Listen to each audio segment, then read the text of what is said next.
To make an Ozobot project, you will need a white piece of paper, 4 markers, green, black, red, and blue. You will need your Ozobots.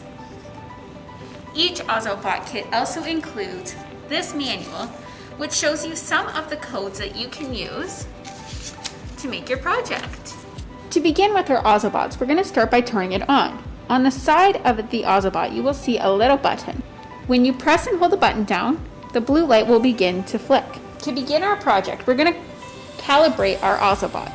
You're going to start off by drawing a big black dot. You'll hold down the power button until you see white flashing lights on your Ozobot. Then, once the light begins to flash white, you're going to place it down on your circle. Next, you can begin drawing your patterns for your Ozobot. You're going to make sure you always start out with a straight, thick black line for your Ozobot to follow.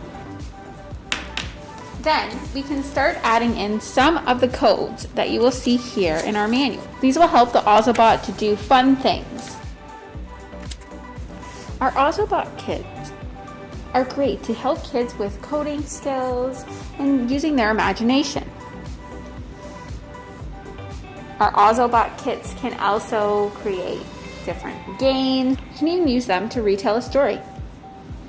See the next clip for how our Adults and Teen Services Coordinator Jen recreated Where the Wild Things Are by using our Ozobots.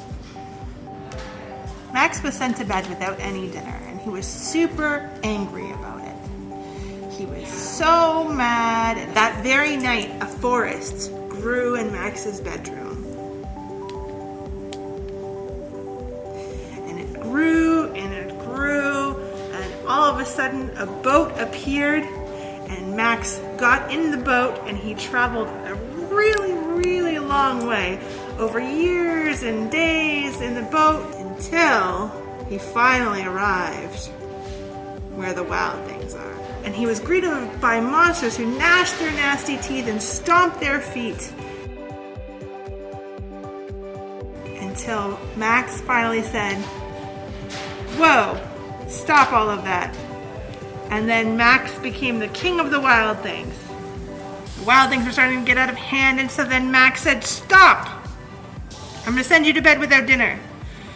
Max was getting kind of lonely, so then he got back into his boat and traveled a really long way, all the way off across the ocean, until he finally ended up back in his room, where his dinner was waiting for him, still hot. The recommended age for our Ozobots is 8 and up, and you can take them out for 2 weeks.